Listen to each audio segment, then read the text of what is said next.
হযরত মুসআব ইবনে উমাইর বললেন, আম্মু আপনি যদি আমাকে বাপের সম্পত্তি থেকে ত্যায্য করেন, আমি বাপের সম্পত্তি ছেড়ে দিতে রাজি আছি, তারপরও আমি আল্লাহর দিন থেকে পিছু হটতে রাজি নাই, আমি ছেড়ে দেব। মা বলে, তাহলে বেরিয়ে যা, ঘর থেকে বেরিয়ে যা, তোকে আমি ত্যায্য করলাম। বেরিয়ে যাচ্ছেন, গায়ের মধ্যে একটা সুন্দর একটা পোশাক আছে। মা বললেন, দাঁড়াও, এই যে পোশাক পরছে পোশাকটা কার? মুসআব বলে, এটা আমার বাপের, টাকা দিয়ে কিনা। মা বলছেন, ইমান যদি না ছাড়ো, বাপের টাকা দিয়ে কিনা পোশাকটাও তোমাকে খুলে ফেলতে হবে। মুসআব বলেন, আর দেরি করেন না, গায়ের মধ্যে যে পোশাক আছে পোশাকটা খুলে নিজের মার সামনে রেখে দিলেন। বললেন, আম্মু আমার লজ্জা লাগতেছে, আমাকে একটা ছেঁড়া ফেড়া কম্বল দাও, একটা কাতা দাও, আমি যেন লজ্জাস্থানটা ডাকতে পারি। ছেঁড়া একটা কম্বল নিয়ে লজ্জাস্থান দেখি আল্লাহর নবীর সামনে চলে গেলেন। নবীজি দেখার পরে কাঁদতেছে। সাহাবারা বললেন, ও রাসূল আপনি কেন কাঁদেন, কি হয়েছে আপনার? নবীজি বলেন, ও সাহাবারা তোমরা দেখো, আমার মুসআব ইবনে উমাইর ইসলামের জন্য এত ত্যাগ করেছে, নিজের জামাটাও তিনি নিয়ে আসতে পারে নাই। তুমি বাঁচাও, তুমি মারো, অবিরত ক্ষমা করো, তুমি বাঁচাও, তুমি মারো, অবিরত ক্ষমা করো, ধরার যে জন তাকে ধরো, ধরার যে জন তাকে ধরো, তোমার মুঠোই সব আল্লাহ, সুবহানাল্লাহ, লা ইলাহা, তোমার জিকিরে পড়ে অবাধ্য হই কেমন করে, তোমার জিকিরে পড়ে অবাধ্য হই কেমন করে, কোজে না পাই কোনো বাসা, কোজে না পাই কোনো বাসা, শুকর গুজার করার আল্লাহ, সুবহানাল্লাহ, লা ইলাহা, লা ইলাহা ইল্লাল্লাহু মুহাম্মাদুর রাসূলুল্লাহ সাল্লাল্লাহু আলাইহি ওয়াসাল্লাম। অধ্যক্ষ আয়োজিত বাংলাদেশের পরিচিত নাম ঝিনাইদহ জেলাধীন পার্বতীপুর আমের সারা ঈদগাহ ময়দান ফানহাট প্রাঙ্গণে পার্বতীপুর গ্রামবাসীদের উদ্যোগে হরিণাকুণ্ড এই পার্বতীপুর এলাকাবাসীর উদ্যোগে 2 দিন ব্যাপী ঐতিহাসিক তাফসিরুল কোরআন মাহফিল।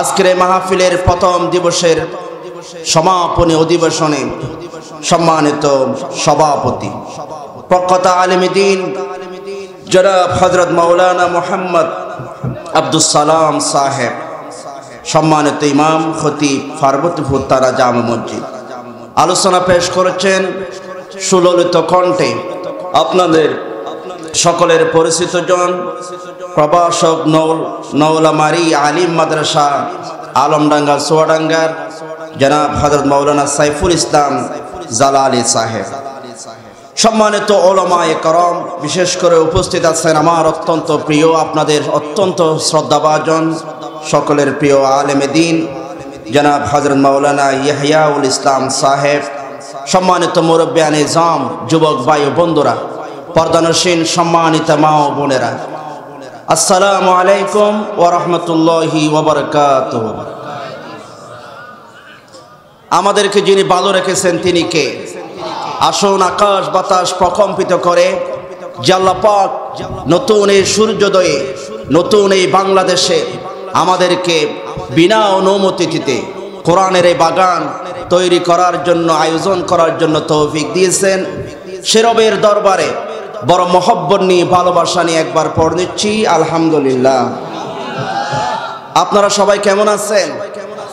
কোরআনের এই বাগানে আসতে পেরে খুশি না বেজার? এত সুন্দর পরিবেশ যিনি ব্যবস্থা করে দিয়েছেন তিনি কে? সম্মানিত মুআজ্জাজ হাজিরিন,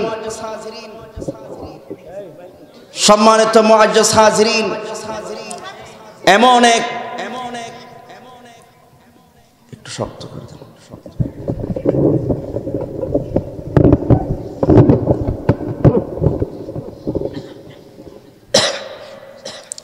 এমন এক বাংলাদেশ আমরা পেয়েছি যে বাংলাদেশে কোনো বৈষম্য থাকবে না, অন্যায় থাকবে না, কোনো স্বৈরাচার থাকবে না, কোনো জুলুম থাকবে না।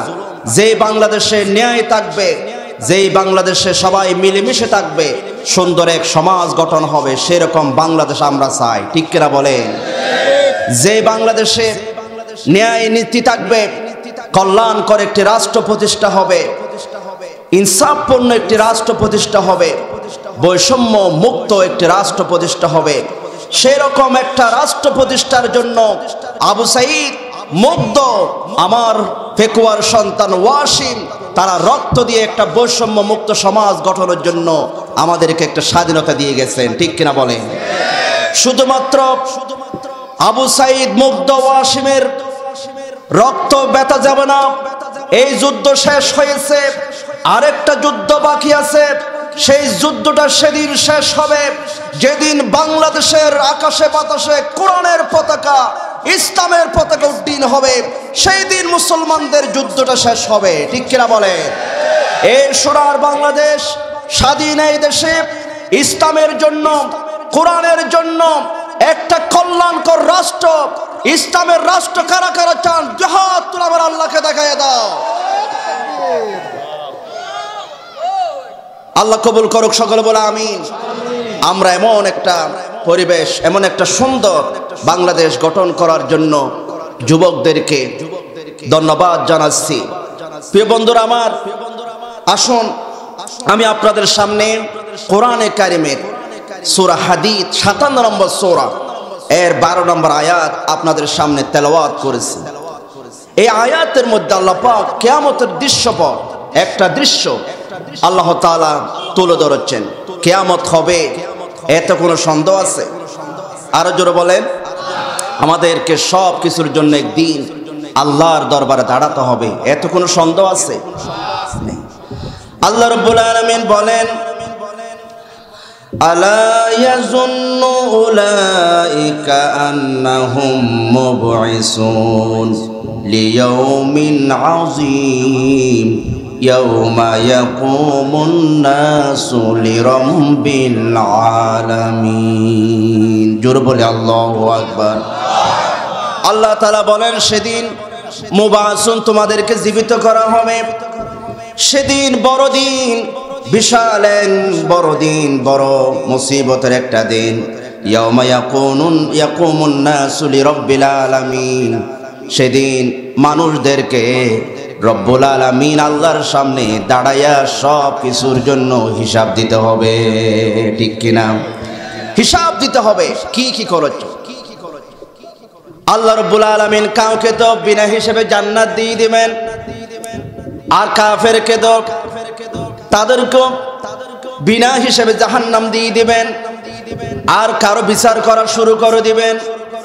তাদেরকে বিচার করে যখন অনেককে, মুনাফিকদেরকে, কাফেরদেরকে বলবেন, তোমাদেরকে জাহান্নামে যেতে হবে, এই অপরাধ করেছো, তোমাদেরকে জাহান্নামে যেতে হবে, তখন তারা, আপনারা যেমন চেয়ারম্যানের কাছে, মেম্বারের সামনে বিচার গেলে নিজেদেরকে উপস্থাপন করেন, বলেন আমি এগুলো কিছু করি নাই, কিয়ামতের দিন আপনারও আল্লাহর সামনে দাঁড়িয়ে যাবেন, দাঁড়িয়ে বলবেন, আল্লাহ আমরা কেন জাহান্নামে যাব?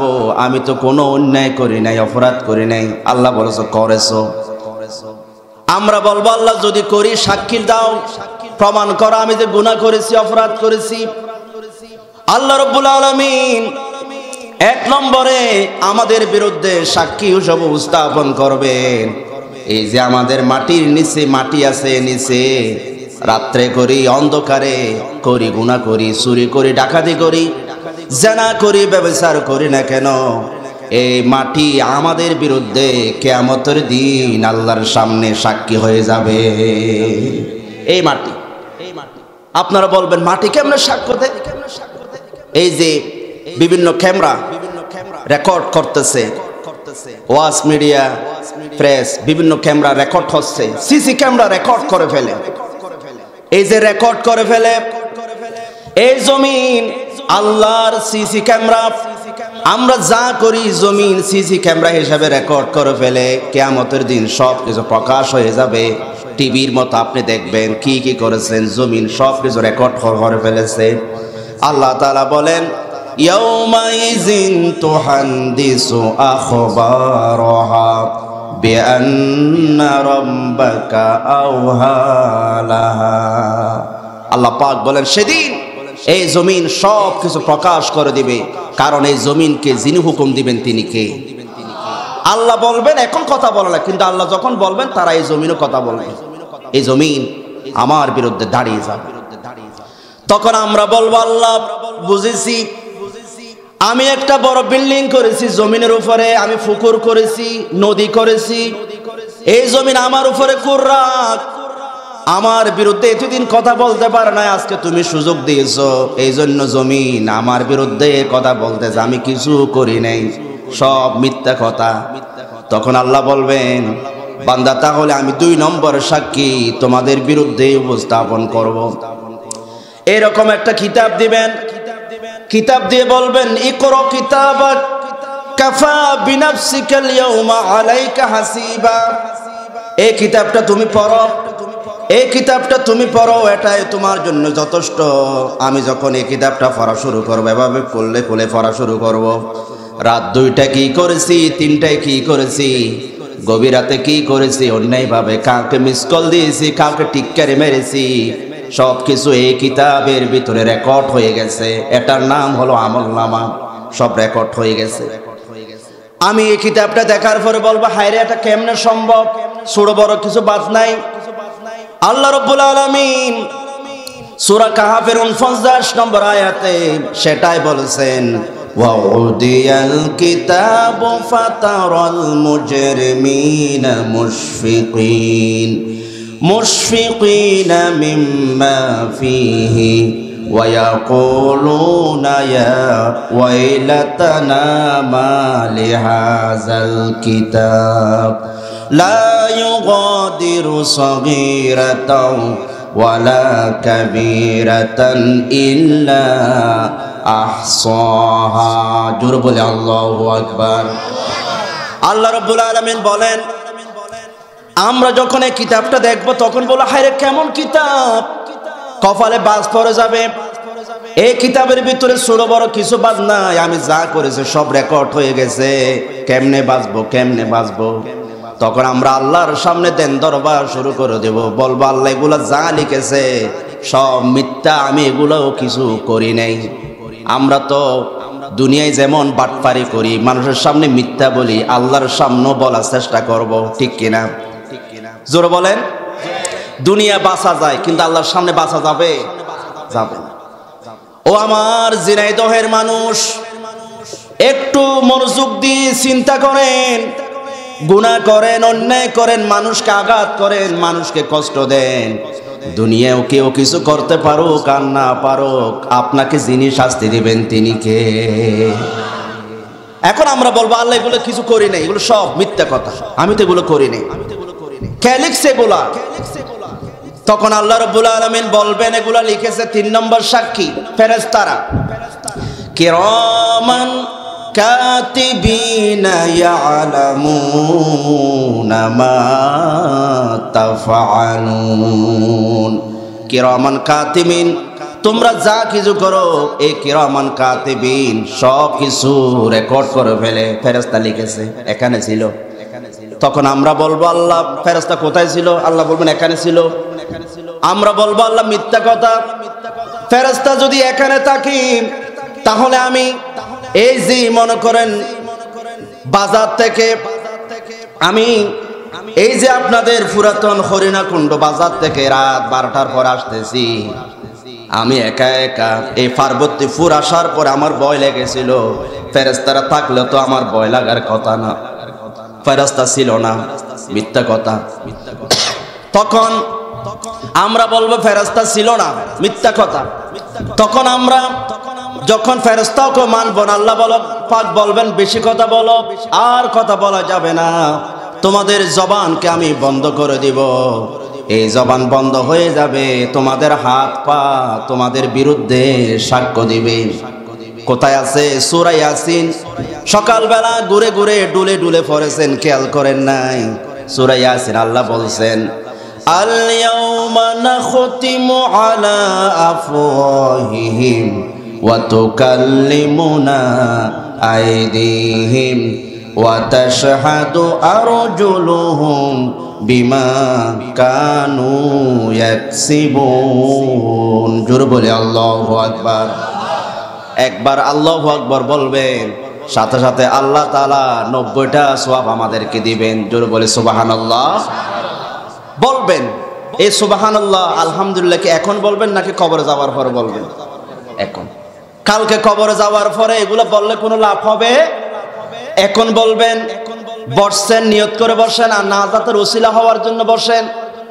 তখন আমরা বলবো, আল্লাহ বলবেন তোমাদের জবান বন্ধ হয়ে যাবে, তোমাদের হাত পা তোমাদের বিরুদ্ধে সাক্ষ্য দিবে।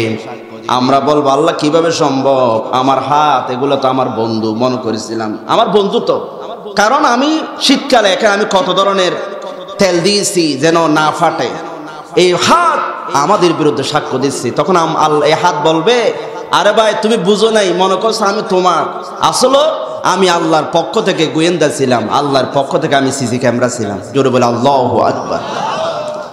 এখন আপনি মনে করেন রাতের 12টার পরে দরজা বন্ধ করে গুনাহ করবেন, কেউ নাই, এই মুহূর্তে তো আপনার হাত আছে, কেউ নাই, কেউ দেখে না, কেউ জানে না, কেউ কিছু করতে পারবে না।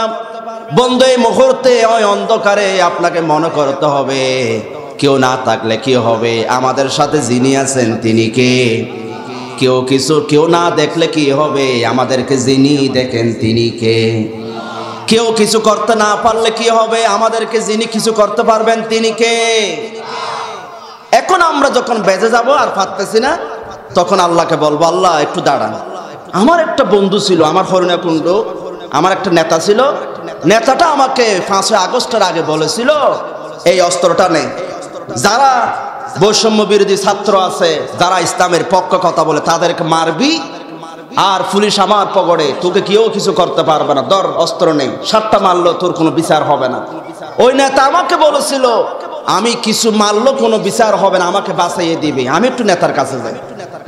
নেতার কাছে যাবে, তখন নেতাকে ডাকে বলবো, নেতা বস, বস বলবে কি কস? বস কি বলবে? কি কস, কি কস? তখন আমরা বলবো, বস আপনি না বলছিলেন দুনিয়ায় বিপদে পড়লে আমাদেরকে বাঁচাইয়ে দিবেন, আজকে তো আমি বিপদে পড়ে গেছি, জাহান্নামে যেতে হবে, আপনি একটু আমাকে বাঁচাইয়ে দেন, আল্লাহর দরবারে একটু যান, আপনি না বলেছিলেন এমপি কে ফোন দিলে আপনি আমাকে বাঁচাবেন, একটু বলেন না, আল্লাহকে একটু বলেন আমাকে বাঁচাইয়ে দেন। وبرزوا لله جميعا فقال الضعفاء للذين استكبروا إنا كنا لكم تبعا فهل أنتم مغنون عنا من عذاب الله من شيء। জোরে বলে আল্লাহু আকবার। তখন তারা দুআফা মানে দুর্বল, মানে যারা কর্মী বাহিনী, তারা বলবে নেতাদেরকে, ও বস আমাদেরকে একটু মিন আযাবিল্লাহি মিন শাই, আল্লাহর আযাব থেকে একটু সামান্যতম আপনি বাঁচাইয়ে দেন। তখন তারা বলবে, ক্বালু লাউ হাদানাল্লাহু লাহাদাইনাকুম, আমরা নিজেও পথভ্রষ্ট ছিলাম, আমরা তো ইসলামের পক্ষে তোদেরকে ডাকি নাই, আমরা তো তোদেরকে কোনো কিছু করতে পারবো না, আমরা পথভ্রষ্ট ছিলাম, তোদেরকেও পথভ্রষ্ট করেছিলাম, আমাদের কিছু করার নাই, তোদেরকে আমরা বাঁচাতে পারবো না। যারা ইসলামের পক্ষে, দ্বীনের পক্ষে, নামাজের পক্ষে ডেকেছিল, তোরা তাদের দলে কেন যাস নাই? আমরা তো আজকে বাঁচার মন কোনো সুযোগ নাই, যেরকম ঠিক কিনা? এই জন্য যারা আমাদেরকে পরকালে বাঁচাতে পারবে না, নামাজের পক্ষে ডাকে না, যারা ইসলামের পক্ষে ডাকে না, তাদের সাথে থাকা যাবে? কারণ তারা আমাদেরকে বলবে, তারা সেদিন বলবে, আমি কি ইসলামের পক্ষে বলছিলাম, আসছিস কোন আমার পিছনে, আমি কিছু করতে পারবো। তখন আমরা বলবো, তোমরা যদি আমাদেরকে বলে যাও, আমরা তোমাদেরকে বলে যাব।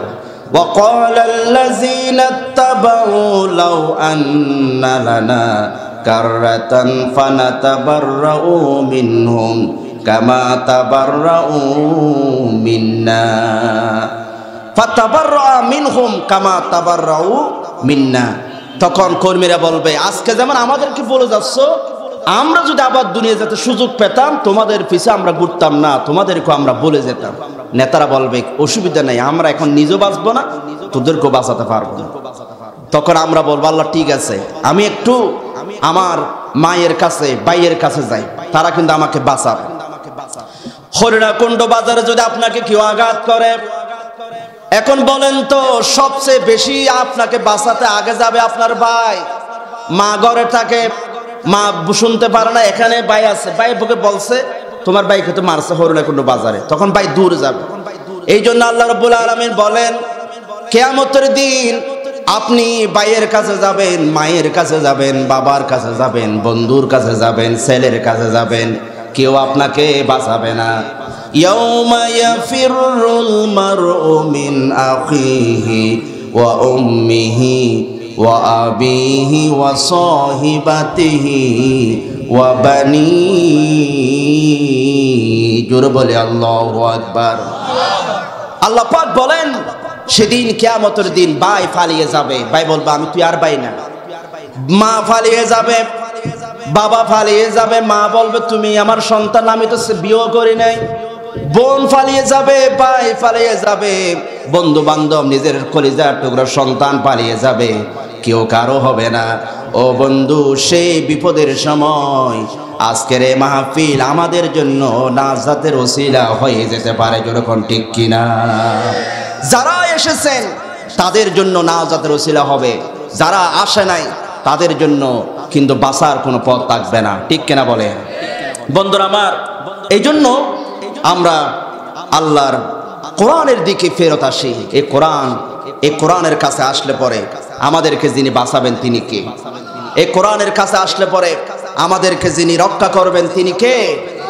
আজকে সারা পৃথিবীতে মুসলমানরা মার খায় কোরআন থেকে দূরে সরে যাওয়ার কারণে। ওয়া ইন্নাহু লাযিকরুল্লাহ ওয়া লিকওমিক। নবী, এই কোরআনটা আপনার জন্য জিকির। জিকির মানে সম্মানের বস্তু। এই কোরআন ধরলে আপনি সম্মানিত হবেন, এই কোরআন ধরলে আপনার উম্মতরা সম্মানিত হবে।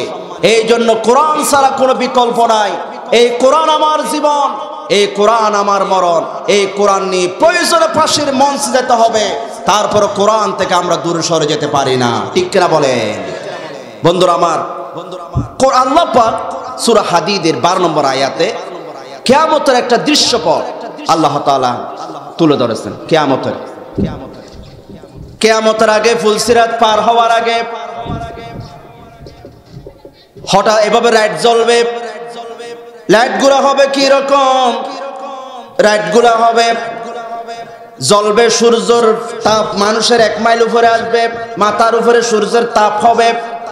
মানুষ কিয়ামতের দিন উঠবে উলঙ্গ হয়ে, কিয়ামতের দিন উঠবে, পায়ে জোতা থাকবে না, গায়ের মধ্যে কোনো কাপড় থাকবে না, উলঙ্গ হয়ে মানুষ কিয়ামতের দিন উঠবে। আল্লাহ নবী বলেন, তুহশারুনা খুফাতান উরাতান গুরলা। কিয়ামতের দিন মানুষদেরকে জমায়েত করা হবে, উলঙ্গ অবস্থায়, জোতাহীন অবস্থায় জমায়েত করা হবে। আম্মা জান আয়েশা বলেন, ও রাসূল, উলঙ্গ হলে এত মানুষ একজনের দিকে একজন তাকাবে না।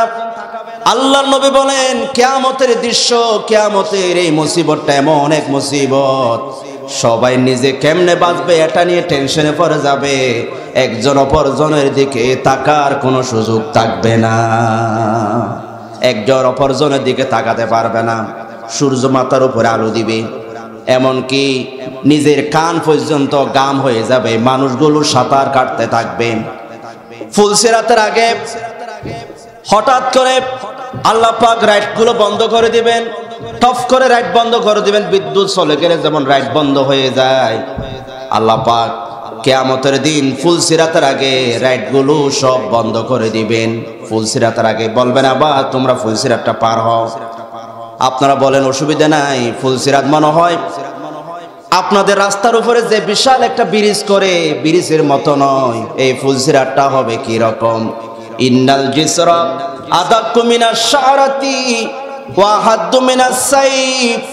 আল্লাহর নবী বলেন ফুলসিরাতটা এমন হবে, মানুষের চুলের চেয়ে চিকন হবে এবং তরবারির চেয়ে ধারালো হবে। এরকম ফুলসিরাত সবাইকে পার হতে হবে। এটা কিন্তু জাহান্নামের উপরে থাকবে। এটা আমি, আপনি, নবী, সমস্ত মুসলমান, ইমানদার এবং মুনাফিক সবাইকে পার হতে হবে ফুলসিরাত। আল্লাহ বলবেন ফুলসিরাত পার হয়ে জান্নাত, এরপরে জান্নাত পার হতে হবে। এখন এই অন্ধকারে আলো থাকবে না, এত অন্ধকার, জাহান্নামের উপরে থাকবে অন্ধকার, ফুলসিরাত থাকবে অন্ধকারে। এখন কেমনে পার হব? আল্লাহ রাব্বুল আলামিন সেটাই বলছেন, ইয়াউমা তারাল মুমিনিনা ওয়াল মুমিনাত ইয়াসআ নূরুহুম বাইনা আইদিহিম ওয়া বিআইমানিহিম। আল্লাহ তাআলা বলেন, ও নবী, কিয়ামতের দিন আপনি দেখতে পারবেন ইমানদার পুরুষ এবং নারীদেরকে সামনে থেকে এবং ডান দিক থেকে আমি আল্লাহ নূর দিব। তাদের সামনে ডান দিক থেকে নূর দৌড়াদৌড়ি করবে। জোরে বলে আল্লাহু আকবার। অন্ধকার, কিয়ামতের আগে কি থাকবে? এই ফুলসিরাতের আগে কি থাকবে? অন্ধকার। এই অন্ধকারে হঠাৎ করে যারা ইমানদার পুরুষ এবং নারী, তাদেরকে যিনি নূর দিবেন তিনি কে? নূর দিবেন। নূরগুলো দৌড়াদৌড়ি করবে। ইয়াসআ মানে দৌড়াদৌড়ি করা, ইয়াসআ নূরুহুম, দৌড়াদৌড়ি করবে সামনে থেকে ডান দিক থেকে। এখন আপনারা বলবেন, ভাই তাহলে বাম দিকে এবং পিছনে কি দোষ করেছে? কেন নূর থাকবে না? তার জবাব হলো, বামে এবং পিছনে মুনাফিকরা থাকবে, যারা নামাজ পড়ে নাই, যারা মাদ্রাসায় আসে নাই, যারা মাহফিলে আসে নাই, যারা মাহফিলের নাম শুনলে পালিয়ে গেছে, তারা কিন্তু বামে এবং পিছে থাকবে। আল্লাহ বলেন তাদেরকে আমি নূর দিব না, এই জন্য ইমানদারের সামনে এবং ডানে নূর দিব, তারা যেন জান্নাতে যেতে পারে, মুনাফিকরা যেন কোনো ধরনের আলো না পায়। মুনাফিকরা নূর পাবে না কিয়ামতের দিন। এখন ইমানদাররা নূর নিয়ে সামনের দিকে চলে যাবে, তারা ফুলসিরাত পার হবে। এখন আপনারা বলবেন, ভাই ফুলসিরাত পার হওয়ার জন্য যদি নূর লাগে তাহলে আমরা নূর নিব, অসুবিধা নাই। নূর মানে মনে করেন বাতি, একটা টর্চ লাইট। তাহলে আমি এই পার্বতীপুর থেকে মরার সময় আমি আমার ছেলেকে বলে যাও যেন কিয়ামতের দিন যখন নূর লাগবে, বাতি লাগবে, কোথাও থেকে টাকা দিয়ে আমি একটা টর্চ লাইট কিনে নিব। সম্ভব হবে নাকি? কথাকে বোঝা যাচ্ছে? জোরে বলেন, টাকা দিয়ে কোনো টর্চ লাইট কেনার সুযোগ আছে? বাতি পাওয়ার সুযোগ আছে? তাহলে কি করতে হবে? দুনিয়া থেকে আমাদেরকে আমল করে এই দুনিয়া থেকে নূর নিয়ে আমাদেরকে কবরে হাসরে যেতে হবে। এছাড়া কোনো বিকল্প নেই। বিকল্প আমল করতে হবে দুনিয়ায়, টাকা পয়সার কোনো লেনদেন হবে না কিয়ামতের দিন। তখন আপনারা বলবেন, তাহলে বলেন কি লাগবে, কি করব আমরা? এক নম্বরে আমি বলবো, যারা নূর পাবে কিয়ামতের দিন, যারা নূর পাবে, এক নম্বর আমি বলবো তারা হলো যুবক শ্রেণী। যুবকদেরকে আল্লাহ রাব্বুল আলামিন নূর দিবেন।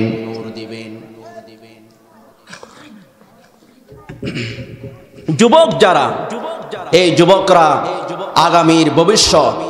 এই যুবকরা দেখিয়ে দিয়েছে বাংলার জমিনে সমস্ত স্বৈরাচারের বিরুদ্ধে যুবকরা ঐক্যবদ্ধভাবে যখন আন্দোলন করেছেন, সমস্ত জালিমরা পালিয়ে যেতে বাধ্য হয়েছে। ঠিক কিনা বলেন?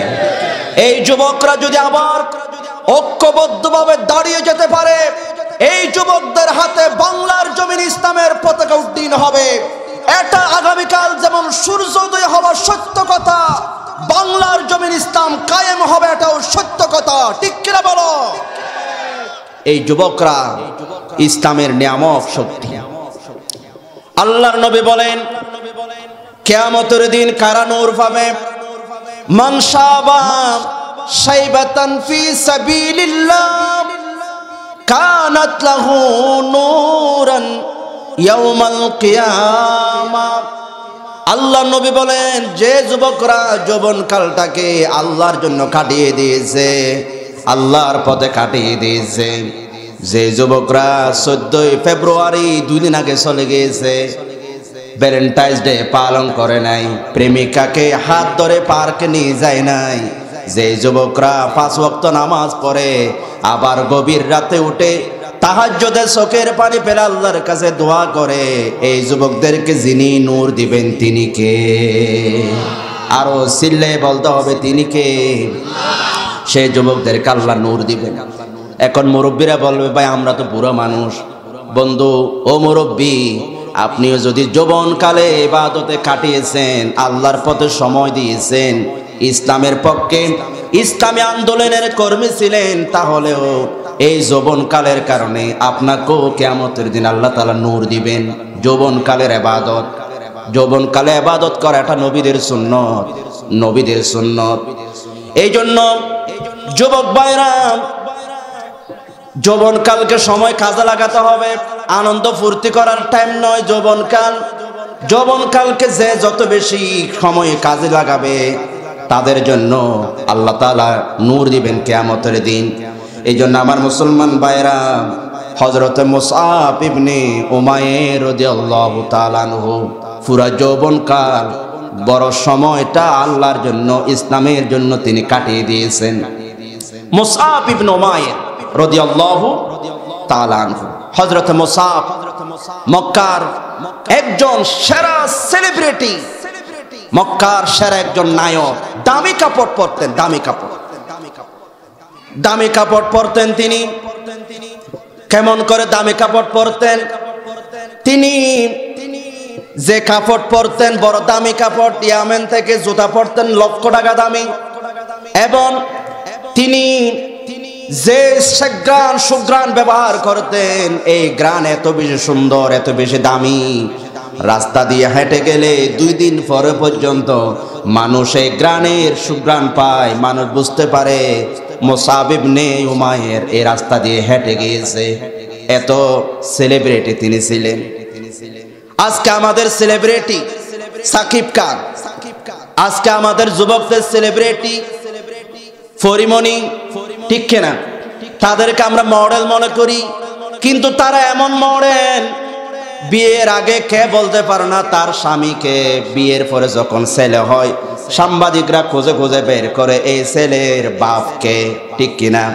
এরকম লুচ্ছা বেহায়াপনা যারা করে তাদেরকে আমরা মডেল মনে করি, কিন্তু যুবকরা না না, আমাদের মডেল একমাত্র মুহাম্মদুর রাসূলুল্লাহ, জোরে বলে সাল্লাল্লাহু। উনি আমাদের মডেল। আমার নবীর জীবনেতে কোনো ধরনের ত্রুটি আছে নাকি? কোনদিন কাউকে কষ্ট দিয়েছেন নাকি? কোনদিন মিথ্যা বলেছেন নাকি? আমার নবী আমার মডেল।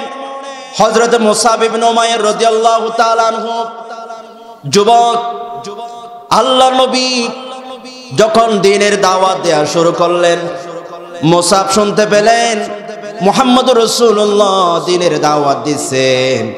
তিনি বড় শিল্পপতির সন্তান, তার বাবা নাই, বড় কোটি কোটি টাকার মালিক, বাগানের মালিক। আল্লাহর নবীর কাছে দারুল আরকামে তিনি যায়া সর্বপ্রথম যারা ইসলাম কবুল করেছেন তাদের মধ্যে একজন হযরত মুসআব ইবনে উমাইর, তিনি ইসলাম কবুল করেছেন। আল্লাহর নবীর কাছে যায়া কলমা পড়ে মুসলমান হয়ে গেলেন।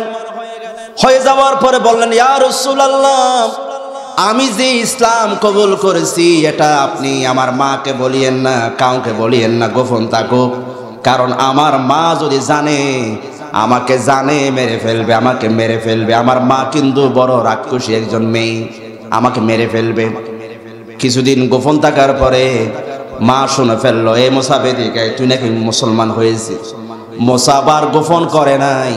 মুসাব বললেন, ও আম্মু, আপনি যখন শুনেছেন সত্য শুনেছেন, আমি কলমা পড়ে মুসলমান হয়ে গেছি। যেরকম আল্লাহু আকবার। আমি কলমা পড়ে মুসলমান হয়ে গেছি। মা বললেন, খবরদার মুহাম্মদের ধর্ম ছেড়ে দে। না, ৬০ জন লোক ভাড়া করলেন টাকা দিয়ে। ভাড়া করার পরে তাদেরকে টাকা দিয়ে বললেন, আমার সন্তানকে এত মারা মারবি যতক্ষণ পর্যন্ত তিনি ইসলাম ছেড়ে দেয় নাই, মুহাম্মদের কথা বলে যায় নাই, এতক্ষণ পর্যন্ত আমার ছেলেকে তোরা মারবি। মারতে মারতে যাদেরকে ভাড়া করেছেন তারা হয়রান হয়ে যায়। তারপর মুসাব ইবনে উমাইর বলে, যে ঈমান আমি কবুল করেছি, জীবন চলে যাবে, সেই ঈমান থেকে আমি পিছু হটব না, আমি পিছু যাব না। কি মারবা? বন্দি করে রেখেছে ঘরে, হাত পা বেঁধে রেখেছে। কিছুদিন পরে যখন সুযোগ পেয়েছেন, রাসূল পাক তাকে হিজরত করতে বললেন আবিসিনিয়া। যাও আবিসিনিয়া হিজরত কর। আবিসিনিয়া হিজরত করলেন। মা লোক পাঠালেন, এই মুসাব তুমি চলে আসো, আমি আর কিছু করব না। মুসাব যখন আবার মক্কায় চলে আসলো, মা আবার তাকে বন্দি করে ফেললো, লোক দিয়ে আবার মারা শুরু করলো। ও মুসাব, ঈমান ছেড়ে দিতে হবে, তোকে মারা হবে, ঈমান ছেড়ে দাও। দুনিয়ার মা তো ছেলে বিপদে পড়লে আগিয়ে যায়, ছেলে বিপদে পড়লে নিজে বলে আমাকে মারা, আমার সন্তানকে তোরা মারিস না। কিন্তু ইসলামের জন্য মুসাব ইবনে উমাইরের মা নিজের টাকা দিয়ে লোক ভাড়া করে নিজের সন্তানকে আঘাত করেছে, ঠিক কিনা? মেরেছে, মারতে মারতে বেহুশ। তারপর স্যার কোনো মতো সুযোগ পাইছে, মা বলতেছে, ঈমান ছাড়বি না? না, তোর বাপের সম্পত্তি কত আছে জানিস? হাজার হাজার কোটি টাকার মালিক, তোকে ঈমান ছাড়তে হবে না। তাহলে তোকে ত্যায্য করব, ঘর থেকে বের করে দেব, বাপের সম্পত্তি পাবি না। হযরত মুসাব ইবনে উমাইর বললেন, আম্মু, আপনি যদি আমাকে বাপের সম্পত্তি থেকে ত্যায্য করেন, আমি বাপের সম্পত্তি ছেড়ে দিতে রাজি আছি, তারপরও আমি আল্লাহর দিন থেকে পিছু হটতে রাজি নাই, আমি ছেড়ে দেব। মা বলে, তাহলে বেরিয়ে যা, ঘর থেকে বেরিয়ে যা, তোকে আমি ত্যায্য করলাম। বেরিয়ে যাচ্ছেন, গায়ের মধ্যে একটা সুন্দর একটা পোশাক আছে। মা বললেন, দাঁড়াও, এই যে পোশাক পরছে, পোশাকটা কার? মুসাব বলে, এটা আমার বাপের, টাকা দিয়ে কিনা। মা বলছেন, ঈমান যদি না ছাড়ো, বাপের টাকা দিয়ে কিনা পোশাকটাও তোমাকে খুলে ফেলতে হবে। মুসাব বলেন, আর দেরি করেন না, গায়ের মধ্যে যে পোশাক আছে পোশাকটা খুলে নিজের মার সামনে রেখে দিলেন। বললেন, আম্মু, আমার লজ্জা লাগতেছে, আমাকে একটা ছেঁড়া ফেড়া কম্বল দাও, একটা কাতা দাও, আমি যেন লজ্জাস্থানটা ডাকতে পারি। ছেঁড়া একটা কম্বল নিয়ে লজ্জাস্থান দেখি আল্লাহ নবীর সামনে চলে গেলেন। নবীজি দেখার পরে কাঁদতেছে। সাহাবারা বললেন, ও রাসূল, আপনি কেন কাঁদেন? কি হয়েছে আপনার? নবীজি বলেন, ও সাহাবারা, তোমরা দেখো, আমার মুসাব ইবনে উমাইর ইসলামের জন্য এত ত্যাগ করেছে, নিজের জামাটাও তিনি নিয়ে আসতে পারে নাই, নিজের জামাটা পর্যন্ত তাকে দিয়ে আসতে হয়েছে। মুসাব, তুমি এক কাজ করো, তুমি মদিনায় চলে যাও, মদিনায় তোমাকে 5 অ্যাম্বাসেডর করে আমার পক্ষ থেকে রাষ্ট্রদূত করে তোমাকে আমি পাঠালাম, শিক্ষক মুআল্লিম করে, যাও। মদিনায় গেলেন, মদিনার ছেলেদেরকে যুবকদেরকে দ্বীনের প্রতি দাওয়াত দিলেন। দাওয়াত দেওয়ার পরে মদিনার মানুষগুলো, মদিনার সন্তানরা বলতেছে, ও মুসাব, রসুলকে বলেন, রসুলকে মদিনায় আসতে বলেন। মক্কাবাসী বড় খারাপ, রসুলকে মেরেছে, আমরা মদিনাবাসী রসুলকে আঁকড়ে ধরবো, নিজের জীবন দিয়ে হলো রসুলের ইজ্জত সম্মান আমরা হেফাজত করব। জোরে বলে আল্লাহু আকবার। নিজের জীবন দিয়ে নবীজির ইজ্জত সম্মান হেফাজত করব। তারাই দেখিয়ে দিয়েছে, মদিনার যুবকরা রসুলকে রক্ষার জন্য রক্ত দিয়েছে, জীবন দিয়েছে। তারপর রসুলকে তারা একা ছেড়ে দেয় না, ঠিক কিনা বলে? ছেড়ে দিয়েছে সম্মানের জন্য। রসুলকে আঘাত করেছে, তারা দূরে চলে গিয়েছে। আজকে যারা আমার কোরআন নিয়ে, ইসলাম নিয়ে, যারা ইসলাম নিয়ে, নবীকে নিয়ে, আল্লাহ নিয়ে কটূক্তি করবে, আমরাও মুসলমানরা, যুবকরা তাদের বিরুদ্ধে প্রতিবাদ গড়ে তুলব, ঠিক কিনা বলে? এবং আমরা বলি, যারা ইসলামের বিরুদ্ধে, কোরআনের বিরুদ্ধে, নবীর বিরুদ্ধে যারা কথা বলবে, তারা পুরা পাগল ছাড়া কেউ নয়, তারা এক একজন পাগল, ঠিক কিনা বলে? তারা কি পুরা পাগল নাকি আধা পাগল? হাফনাবাদী, পুরা পাগল, ঠিক কিনা? যারা নবীকে গালি দেয় ওরা আসলে কি পাগল? পুরা পাগল। ভালো যদি আধা পাগল হলো অন্তত গালি দিত না, কারণ কোন মুসলিম তারাও বুঝে মুহাম্মদের মান, তারাও গালি দেয় না। এই জন্য আমরা বলি, মনে করেন আপনাদের এখানে স্কুল, কোন স্কুল আছে একটা পাশে, মাশাআল্লাহ পাইলট স্কুল, আমিও একজন স্যারের বাসায় আছি, মাশাআল্লাহ অনেক সুন্দর মেহমানদারি। মনে করেন পাইলট স্কুলে একজন সরকারি অফিসার এসেছে, অফিসার প্রধান শিক্ষককে নিয়ে বললেন, স্যার চলেন একটু ক্লাস 6-এ যাই। গেলেন, এই ছাত্ররা, আমি তোমাদেরকে একটা প্রশ্ন করব, প্রশ্নের জবাব যদি তোমরা দিতে পারো তাহলে তোমাদেরকে আমি পুরস্কার দেব, তোমাদের স্কুলে আমি বিভিন্ন অনুদান দেব। ছাত্ররা বলে, স্যার বলেন, অসুবিধা কি? অফিসার বলল, আমি ঝিনাইদহ থেকে তোমাদের এই পাইলট স্কুলে আসতে আমার সময় লেগেছে 20 মিনিট। এখন তোমাদেরকে বলতে হবে আমার বয়স কত। এখন ছাত্ররা বলে, এটা কেমন প্রশ্ন, 20 মিনিট লেগেছে, এখানে বয়সের কি সম্পর্ক? কেউ কথা বলেন, ছাত্ররা কেউ জবাব দিতে পারে না। পিছন থেকে একজন দুষ্ট ছেলে, ক্লাসের মধ্যে সব ভালো না, মাঝে মধ্যে কিছু দুষ্ট আছে, দুষ্ট একজন ছেলে বলছে, স্যার কেউ পারুক আর না পারুক আমি পারবো, আপনার বয়স 40, অফিসারের বয়স আসলে 40 মিলে গেছে। অফিসার হচ্ছে, কিরে তুমি যে আমার বয়স 40 এটা কেমনে বুঝলা? ছাত্রটা বলছে, স্যার এটা তো একদম কমন একটা বিষয়, আমার পার্বতীপুর আমার এলাকায় আমার একজন বড় ভাই আছে, স্যার আমার বড় ভাইটা আধা পাগল, স্যার আমার বড় ভাইটার বয়স কিন্তু 20, স্যার ওনার বয়স যদি আধা পাগল হয়ে 20 হয়, আপনি যেহেতু পুরা পাগল, এই জন্য আপনার বয়স নিশ্চিত 40 হবে, ঠিক কিনা বলেন? এই জন্য আমরা বলি, যারা আমার কলিজার টুকরা নবীকে যারা গালি দেয়, কটাক্ষ করে, তারা পুরা পাগল এবং যারও সন্তান ছাড়া কেউ নয়, ঠিক কিনা বলেন? বন্ধুরা আমার, হযরত মুসাব ইবনে উমাইরকে পাঠালেন মদিনায়, মদিনায় দাওয়াত দিলেন, রাসূলুল্লাহ পাক মদিনায় আসলেন, উহুদে বদরের যুদ্ধে অংশগ্রহণ করলেন। উহুদের যুদ্ধের সময় আল্লাহর নবী মুসাব ইবনে উমাইরকে বললেন, ও মুসাব, ইসলামের পতাকাটা তুমি এভাবে তুমি হাতে নাও, ইসলামের পতাকাটাকে তুমি উড্ডীন করে রাখবে, ইসলামের পতাকাটাকে তুমি পড়তে দিবা না, এভাবে তুলে রাখবে। উহুদের যুদ্ধ যখন শুরু হয়ে গেল, প্রথম দিকে মুসলমানরা বিজয় হচ্ছে, প্রথম দিকে মুসলমানরা বিজয় হচ্ছে, পরবর্তীতে কোনো একটা বলের কারণে মুসলমানরা পরাজয়ের দিকে চলে যাচ্ছে। খালিদ বিন ওলীদ কাফেরদের পক্ষ থেকে চতুর্দিক থেকে আক্রমণ করা শুরু করেছে, আল্লাহর নবীকে আঘাত করে। নবীজির টুপি মোবারক, যে একটা লোহার একটা টুপি পরেছেন, সেটা মাথার ভিতরে ঢুকে গেছে। আল্লাহর নবী বেহুশ হয়ে ঘুরে ঘুরে একটা গর্তের ভিতরে পড়ে গেছে। কাফেররা ছড়াইয়া দিল, কদ কুতিলা মুহাম্মদ, মুহাম্মদ আর নাই, শেষ হয়ে গেছে। তখন মুসলমানরা বলল, যে নবীর জন্য ইসলাম পেয়েছি, যে নবীর জন্য মদিনা পেয়েছি, সেই নবী যদি আর না থাকে, আমরা থেকে আর লাভটা কি? সবাই তরবারি রেখে দিলেন, যুদ্ধ করতেছে না আর কেউ। হযরতে মুসাব ইবনে উমাইর দেখলেন আল্লাহর নবী একটু মাথা তুললেন, নবীজিকে দেখার পরে কাফের আবার চতুর্দিক থেকে আক্রমণ করা শুরু করলো। তখন মুসাব ইবনে উমাইর এভাবে পতাকাটা নিয়ে বলতেছে, ওয়ামা মুহাম্মাদুন ইল্লা রাসূল, ওয়ামা মুহাম্মাদুন ইল্লা রাসূল। ও কাফেররা, আমার নবীকে মারার দরকার না, উনি তো একজন রাসূল। তোমাদের যদি এত মারার এত শখ থাকে, আমাকে মারো, তারপরও আমার কলিজা টুকরা নবীকে তোমরা মেরো না, মারো না।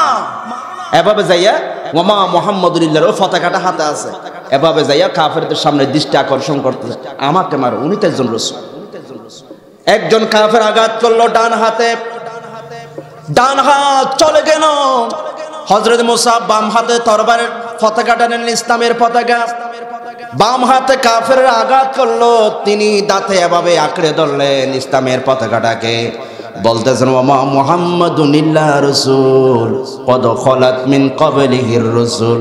ও কাফেররা, মুহাম্মদ তো একজন রাসূল, ওনাকে মারা দরকার নাই, যদি মন চায় আমাকে মারো, তারপর আমার কলিজার টুকরা নবীকে আঘাত করো না।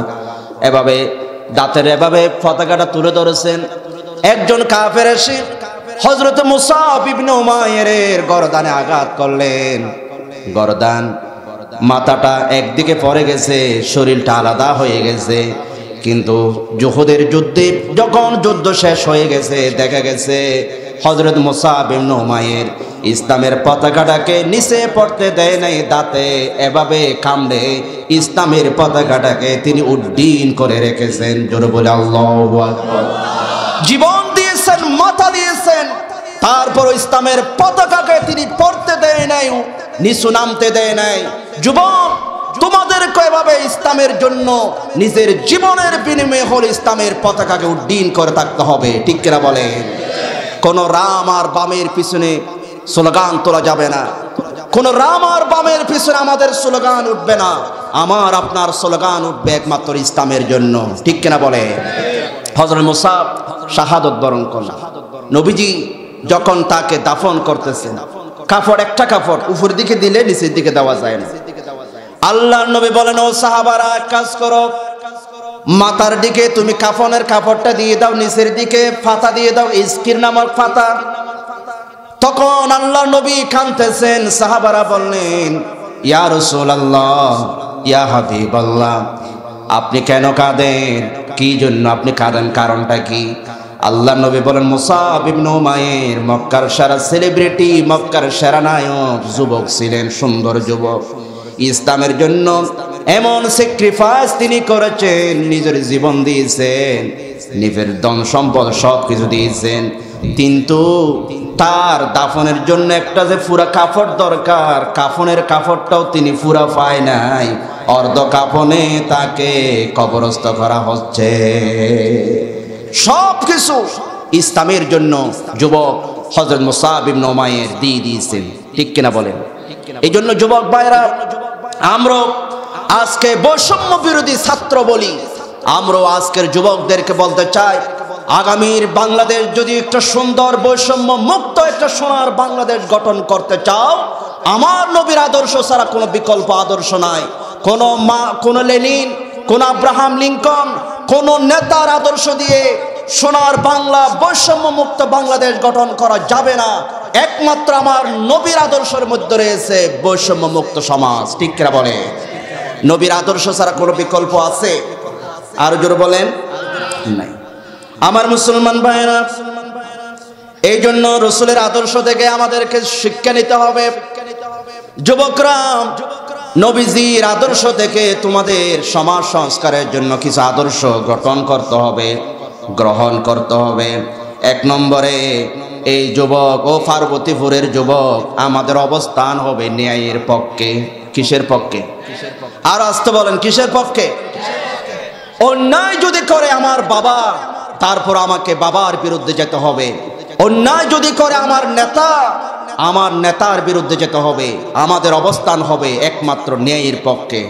আমার নবী ছিলেন ন্যায়ের পক্ষে।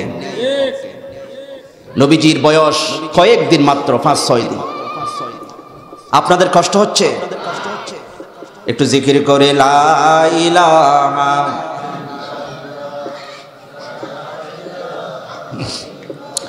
লা ইলাহা ইল্লাল্লাহু মুহাম্মাদুর রাসূলুল্লাহ সাল্লাল্লাহু।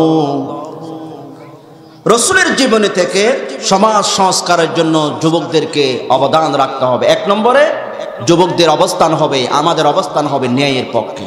রাসূলে পাক ছোট হালিমাতুস সাদিয়া বলে, আমি কোলে নিলাম।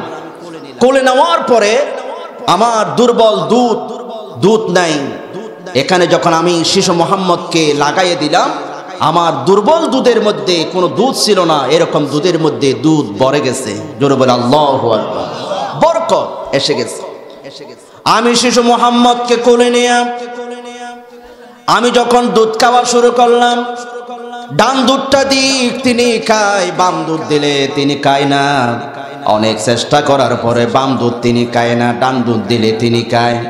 তিনি আমার দিকে ফেল ফেল করে তাকাইয়া থাকে, বাম দুধ তিনি খাচ্ছেন না। তিনি আমাকে যেন বোঝাতে চাচ্ছেন, আম্মু আমি দুনিয়া এসেছি লিয়াকুমান্না সুবিল কিস, আমি দুনিয়া এসেছি ইনসাফ প্রতিষ্ঠা করার জন্য। এই জন্য ডান দুধ আমার অধিকার, বাম দুধ আমার দুধ ভাইয়ের অধিকার। আমি আমার ভাইয়ের হক মেরে খাবো না, আমি ন্যায়ের পক্ষে থাকবো। শিশু মোহাম্মদ ন্যায়ের পক্ষে ছিলেন। এই জন্য যুবকরা ও পার্বতীপুরের মুসলমানরা, আমরা যদি সমাজকে সংস্কার করতে চাই, আমাদের অবস্থান হবে সব সময় ন্যায়ের পক্ষে। সব সময় এটা আমার বাপের বিরুদ্ধে গেল, আমি ন্যায়ের পক্ষে থাকবো। 2 নম্বরে রাসূল পাকের আদর্শ অনুযায়ী যদি আমি সমাজ গঠন করতে চাই, সংগঠন করতে হবে। নবীজি 17 বছর বয়সে চেষ্টা করে হিলফুল ফুজুল একটা সংগঠন করেছেন। কারণ নিজে একা কিছু সম্ভব না, সবাইকে মিলেমিশে এরকম এভাবে যে মাহফিল করলেন ঐক্যবদ্ধভাবে। যদি এই এলাকার যুবকরা ঐক্যবদ্ধভাবে একটা সংগঠন করে, অথবা এই সংগঠনের অধীনে এসে যদি এলাকার যুবকরা বলে, আগামীকাল থেকে আমার পার্বতীপুরে কোনো মদ চলবে না, আগামীকাল আমার পার্বতীপুরে কোনো জুয়া চলবে না, আগামীকাল থেকে মদ জুয়া বন্ধ হতে বাধ্য হবে, ঠিক কিনা বলো? কারণ যুবকরা চাইলে আকাশের গতিপথ পরিবর্তন করা যায়, যুবকরা চাইলে সমুদ্রের পানিকে থমকে দেওয়া যায়। এই যুবকরা প্রমাণ করেছে মজলুমের পক্ষে, জালেমদেরকে বিদায় করে, ঠিক কিনা বলে? এই জন্য সংগঠনের মাধ্যমে আমাদেরকে ঐক্যবদ্ধভাবে কাজ করতে হবে। নবীজি সংগঠন করেছেন হিলফুল ফুজুল নামক একটি সংগঠন। আমার নবীজি ছিলেন বিশ্বস্ত। এই জন্য যুবক ভাইরা, এখন আপনি যুবক ভাইরা যদি কাউকে বুঝাই, তখন বলবে যে তুমি কিসের বুঝাও আমাকে, তুমি তো অমুক সময় এই কাজ করেছো, তুমি তো নিজে মদ খাও, তুমি আমাকে ওয়াজ করো, হবে না। এই জন্য যুবকদেরকে হতে হবে বিশ্বস্ত। আমার নবী ছিলেন বিশ্বস্ত। আমার নবীজিকে সবাই বলতো আল আমিন, আস-সাদিক।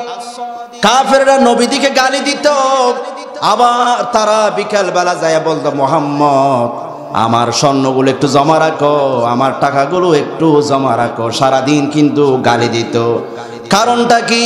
তারা বলতো, আমরা যে নেতার পিছনে স্লোগান তুলে তুলে তোমাকে সারাদিন গালি দিই, এই নেতারা বিশ্বস্ত না, এই নেতারা আমাদের সম্পদ খেয়ে ফেলে। কিন্তু তুমি নবী বিশ্বস্ত, তুমি নবী কোনোদিন আমাদের সম্পদ খাবে না। এই জন্য নবীজি যখন মদিনা হিজরত করতেছেন, হযরত আলীকে বলেন, আলী তুমি আমার বিছানায় শুয়ে থাকো, মক্কার অনেক মানুষ আমাকে অনেক কিছু জমা দিয়েছে, তারা আসলে তাদের সম্পদগুলো তুমি দিয়ে দিবা, তারপরে 3 দিন পরে মদিনায় আমার সাথে তুমি দেখা করবা। নবীজি বড় বিশ্বস্ত। এরকম বিশ্বস্ত আর কেউ আছে? এই জন্য যুবকরা, তোমরা যদি আগামীর বাংলাদেশকে পরিবর্তন করতে চাও, তাহলে নবীর মতো বিশ্বস্ত হতে হবে। যে কেউ তোমাদের কথা যেন বিশ্বাস করে, এরকম আদর্শ আমাদের ভিতরে থাকতে হবে, লাগবে, বিকল্প না। বন্ধুরা আমার, এরপরে আমাদেরকে কর্মচর্চা করতে হবে। যুবকরা যদি কোনো কাজ না করে, এমনি বসে বসে দোকানে আড্ডা দেয়, ক্যারমবোর্ড খেলে, অথবা একটা মোবাইল নিয়ে মোবাইল টিপে, এই যুবকদেরকে কেউ বিশ্বাস করবে না। এই যুবকদেরকে ব্যবসায়ী হতে হবে। যদি লেখাপড়া না করে, লেখাপড়া করলে অবশ্যই লেখাপড়া করতে হবে, যদি লেখাপড়া না করে তাদেরকে ব্যবসায়ী হতে হবে। কারণ ব্যবসা করা আমার নবীর সুন্নাত।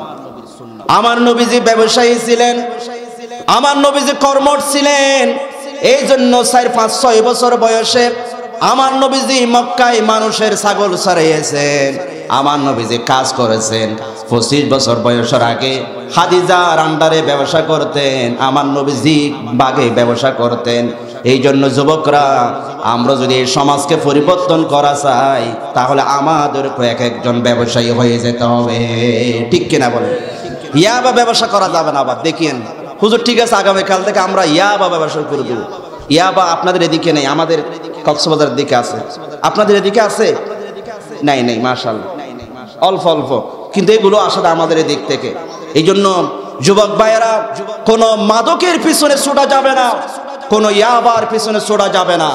আমাদের যুবকদের অবস্থান হবে হক হালাল মতো, তারা ব্যবসা করে ধনী হবে, সম্পদশালী হবে। এই যুবকরা যদি ব্যবসায়ী হয়, এটাও আমার নবীর আদর্শ। ব্যবসায়ী হতো, কর্মঠ, বসে থাকা যাবে না, কাজ করতে হবে। এরপরে আপনি আরো কি করবেন? একজন আদর্শ স্বামী হবেন। যুবক যখন বিয়ে করবেন, এখন বিয়ে করবেন, যুবকরা বলে হুজুর ঠিক আছে এবার একটু আমার বাবাকে একটু বুঝান, আমি অনেকদিন ধরে চাচ্ছি বিয়ে করব। এই জন্য আপনি যখন ব্যবসায়ী হবেন, আপনার সন্তান যখন বয়স হয়ে যাবে, একটা ভালো পাত্র দেখে বিয়ে দেওয়ার দরকার আছে না নাই? বিয়ে দিবেন। বিয়ে দেওয়ার পরে আপনি এবার বউকে মারবেন যৌতুকের জন্য। মারবেন? জোরে বলেন। বউকে মারা যাবে না, স্ত্রীকে মারা যাবে না, যৌতুক চাওয়া যাবে না, যৌতুক নেওয়া হারাম। আমার নবীজি ছিলেন আদর্শ স্বামী। এই জন্য নবীজি যখন হেরা গুহা থেকে এসে বললেন, খাদিজা জাম্মিলুনি জাম্মিলুনি, আমাকে কম্বল দাও, খশিতু আলা নফসি, আমি আমার নিজের জীবনের উপরে ভয় পাচ্ছি, আমার ভয় লাগতেছে, আমি কি যেন দেখেছি, কাকে দেখেছি। খাদিজা বললেন, ইয়া রাসূলুল্লাহ লা তুহজিকাল্লাহু আবাদা, আপনি ভয় পাবেন না, চিন্তা করবেন না, আল্লাহ আপনাকে অপদস্থ করবেন না, আপনি বড় বিশ্বস্ত স্বামী। আমি দেখেছি আপনি জীবনে একবারও মিথ্যা কথা বলেন নাই। এ কথা বলতেছে নিজের স্ত্রী। এখন আমি মিথ্যা কথা বলি কি বলি না, এটা আমার স্ত্রী ভালো করে জানে।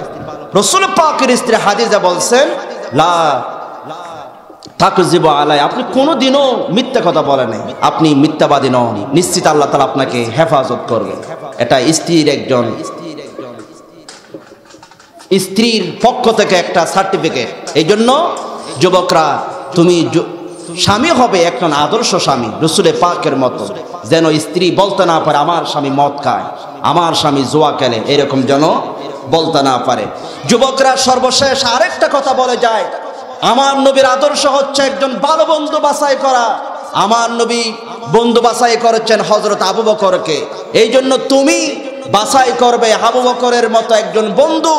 তুমি যদি বাছাই করো মদখোর একজন বন্ধু, তুমি যদি বাছাই করো জুয়াটি একজন বন্ধু, আগামীকাল তোমাকেও মদ খাওয়াবে, তোমাকেও জুয়ার দিকে নিয়ে যাবে, তোমাকে নষ্ট করে ফেলবে। এই জন্য যুবকরা, তুমি একজন আদর্শবান হযরত আবু বকরের মতো, হযরত উমরের মতো একজন বন্ধু বাছাই করতে হবে। ঠিক কিনা বলেন? আমরা এরকম বন্ধু বাছাই করব তো সবাই।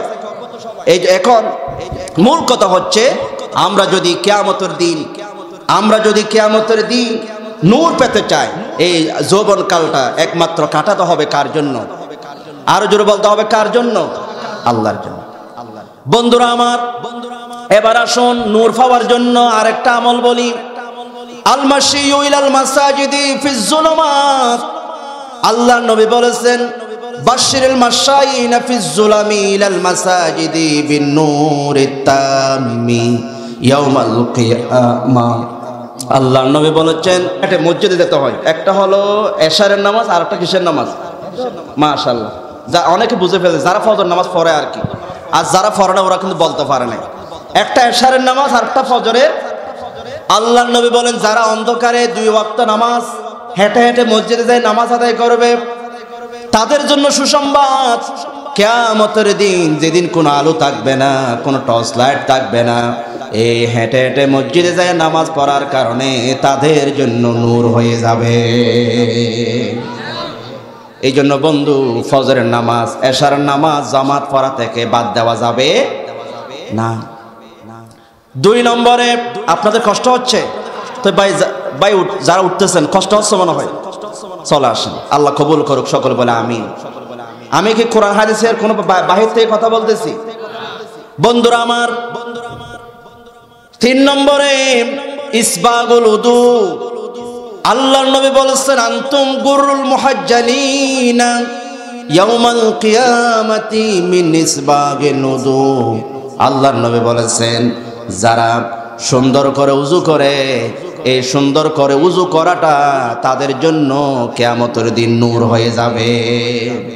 এই জন্য উজু করার সময় চিন্তা করবেন, উজু করলে যেখানে যেখানে উজুর পানি লাগে, যেখানে যেখানে উজুর পানি লাগে, মুখে, হাতে, পায়ে, যেখানে যেখানে উজুর পানি লাগে, সেখান থেকে কিয়ামতের দিন নূর বের হবে। এই নূর দিয়া আপনি ফুলসিরাত পার হয়ে যেতে পারবেন। জোরে বলে আল্লাহু আকবার। এবং উজু করার সময় গুনাহ ঝরে যায়, নবীজি বলছেন। ইমাম আজম বলেন, আমি দেখি গুনাহ কেমনে ঝরে। আমি দেখতেছি উজু করার সময় পানি পড়ে, গুনাহ কেমনে ঝরে দেখি, হই গুনাহ তো দেখা যাচ্ছে না। স্বপ্ন দেখলেন রসুলকে, ও রসুল আপনি বলেছেন গুনাহ ঝরে যায়, গুনাহ কয় উজু করলে, কই আমি তো দেখি নাই। আল্লাহ নবী বলেন, ও আবু হানিফা, দেখার মতো চোখ তুমি জোগাড় করেছো, কিন্তু তোমার তো কোনো গুনাহ নাই, এই জন্য তুমি গুনাহ দেখতে পারো নাই, এই জন্য গুনাহ তুমি দেখতে পারো নাই। 4 নম্বরে কিয়ামতের দিন নূর হবে কাদের জন্য? কিয়ামতের দিন নূর হবে কাদের জন্য? সালাত, যারা নামাজ আদায় করবে। মান হাফাজা আলাইহা কানাত লাহু নূরান ওয়া বুরহানান ওয়া নাজাতান ইয়াউমাল কিয়ামা। আল্লাহর নবী বলেছেন, যারা 5 ওয়াক্ত নামাজকে যারা হেফাজত করবে, যথাযথভাবে আদায় করবে, মসজিদে যায়া জামাতে আদায় করবে, এই 5 ওয়াক্ত নামাজ তাদের জন্য কিয়ামতের দিন নূর হয়ে যাবে। বুরহান মানে দলিল হয়ে যাবে, নাজাত মানে মুক্তির কারণ হবে।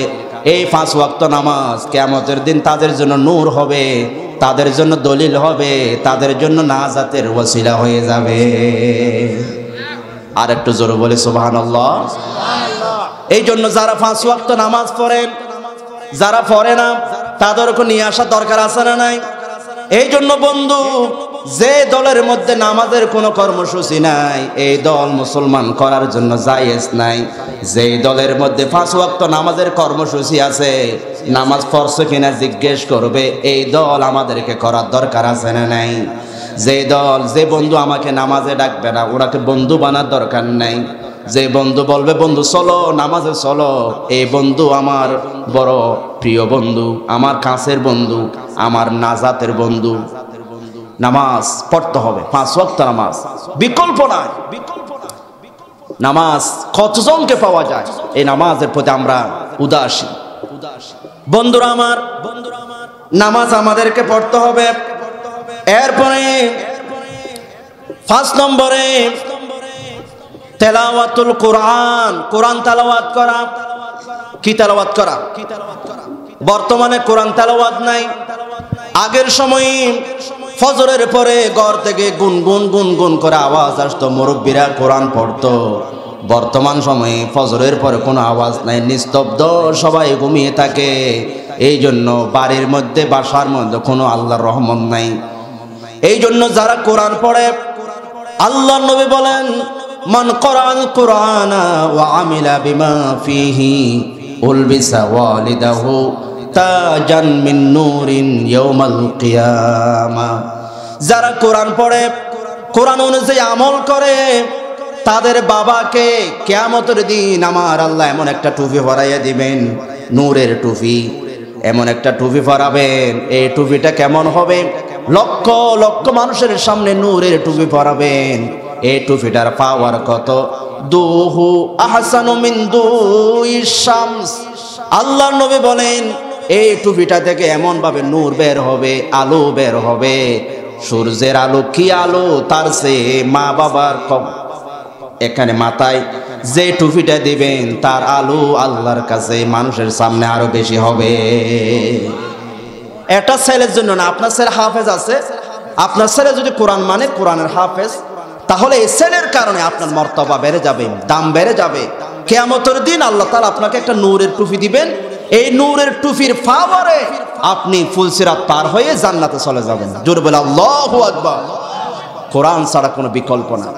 কোরআন পড়লে, কোরআন মানলে, কোরআন ধরলে, কোরআন নিয়ে সমাজ গঠলে আমাদের সম্মান যিনি বাড়াবেন তিনি কে? কোরআন ছাড়া কোনো বিকল্প মানতে হবে। কেউ যদি বলে তুমি এক কাজ করো, তোমাকে 10 লক্ষ টাকা দিব, ঈমান ছেড়ে দাও, তোমাকে 10 লক্ষ দেন। ও আম্মু, যে ঈমান আমি কবুল করেছি, আমি আমার জীবন চলে যেতে পারে, সব কিছু ছেড়ে দিতে পারি, ঈমানের মজা এত বেশি, ঈমানের মধু এত বেশি, ঈমান আমরা ছাড়তে রাজি নাই, আমি ছাড়বো না। তখন মা বলছে, আমাকে তুমি ভালোবাসো তো? হ্যাঁ বাসি তো। আমাকে যদি তুমি ভালোবাসো, ওয়াল্লাহ লা আকুলু ওয়ালা আশরাবু, যতক্ষণ তুমি ঈমান ছাড়বে না ততক্ষণ পর্যন্ত আমি কিছু খাবো না, কিছু আমি পান করব না, নাকে আমি মারা যাব। আমাকে যদি বাঁচাতে চাও তাহলে তোমাকে ঈমান তোমাকে ছাড়তে হবে। এখন আপনারা হলে কি বলতেন? মাকে বাঁচাতে হবে, এটা ফরজ, মার খেদমত করতে হবে, ঈমান ছেড়ে দে। হযরত সাদ বললেন, মা আপনি কয়বার মারা যাবেন? লাউ কানাত লাকি মিআতু নাফসিন ওয়া খরাজাত মিনহা নাফসান নাফসা মা তারাকতু দীনি হাযা লিশাইইন ফাইন শিতি তাকুলি ওয়া ইন শিতি লা তাকুলি। ও আম্মু, আপনি একবার কেন, একবার মারা যাবেন না, কে আবার জীবিত হবেন, আবার মারা যাবেন, আবার জীবিত হবেন। এভাবে যদি আল্লাহ আপনাকে 100টা জীবন দেয়, আপনি যদি 100 বারও মারা যান, তাহলে আমি সাদ, আপনি 100 বার মারা গেল আমি ঈমান থেকে পিছু হটব না, ঈমান ছাড়ব না। এই ঈমান এত বড় সম্পদ বন্ধুরা আমার, কোরআন আমাদের সম্পদ। এই কোরআন আজ ছেড়ে দেওয়ার কারণে সারা বিশ্বে মুসলমানরা মায়ের খায়, সারা বিশ্বে মুসলমানরা মায়ের খায়। আজকে এই কোরআন বড় অবহেলিত, এই কোরআন আজকে বড় নির্যাতিত। এই কোরআন শুধুমাত্র মানুষ মারা গেলে আমরা হুজুর এনে বলি, হুজুর একটু কোরআন তেলাওয়াত করেন, এরকম আছে কি নেই? কোরআন মানুষ মারা গেলে তাদেরকে আমরা শোনাই, মানুষ মারা গেলে তার পাশে বসে বসে আমরা কোরআন শুনি, কোরআন পড়ি। কিন্তু বন্ধু, এই কোরআন মানুষ যারা মারা যায় তাদেরকে শোনানোর জন্য আসে নাই।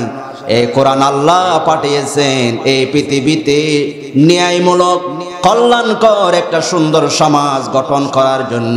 এই কোরআন দিয়ে ইনসাফ ভিত্তিক একটা সমাজ গঠন করার জন্য এই কোরআন আল্লাহ পাঠিয়েছেন, ঠিক কিনা বলেন? এই জন্য কোরআন বড় আজকে অবহেলিত, কোরআনের বিধান আমরা মানি না। আমরা তো বলি মুসলমান, হ্যাঁ মুসলমান ঠিক আছে, কয় পার্সেন্ট মুসলমান? 90%। বাংলাদেশে কয় পার্সেন্ট মুসলমান? 90% মুসলমানের দেশে কোরআনের একটা বিধান নাই। যদি বলা হয়, একটু চিন্তা করেন, কোরআন বড় অবহেলিত, কোরআনের একটা বিধান নাই। এই 90% মুসলমানের দেশে যদি বলা হয় কোরআনের একটা বিধান, চোর যারা চুরি করে তাদের হাতটা কেটে দেওয়া হোক, তাহলে দেখবেন বড় বড় মুসলমান নামদারি টুপি পরবে, মুসলমান নামওয়ালা, তারাই সর্বপ্রথম এই কোরআনের বিরুদ্ধে তারাই দাঁড়িয়ে যাবে, ঠিক কিনা? কারণ যারাই কোরআনের বিরুদ্ধে বাধা দিবে, কোরআনকে বাউতাবাজি বলবে, আমরা মনে করি তারা কোরআন ছাড়ছে না, কারণ তারা এক একজন চোর, ঠিক কিনা বলেন? তারাই দুর্নীতিবাজ, তারাই সম্পদ চুরি করে, কানাডা ইউরোপ আমেরিকায় সম্পদ চুরি করে। কারণ এই কোরআন দিয়ে যদি সমাজ চলে, সর্বপ্রথম তাদের হাত কেটে দেওয়া হবে, ঠিক কিনা বলেন?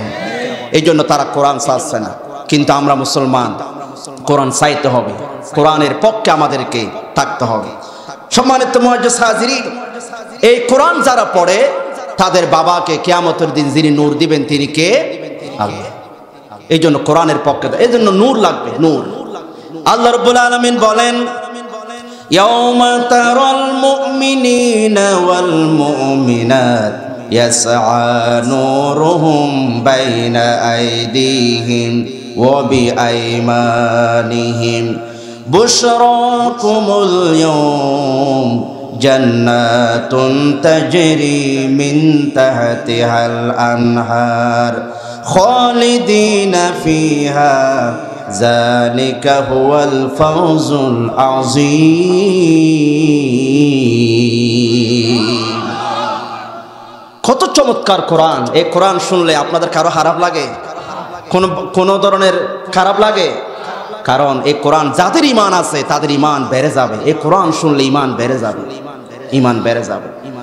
আল্লাহ রাব্বুল আলামিন বলছেন, ঈমানদার তাদেরকে যখন নূর দেওয়া হবে, তাদেরকে যখন নূর দেওয়া হবে, এই নূর পাওয়ার পরে আল্লাহ পাক বলেন তাদেরকে জান্নাতের সুসংবাদ তোমরা দাও, তাদেরকে জান্নাতের সুসংবাদ দাও।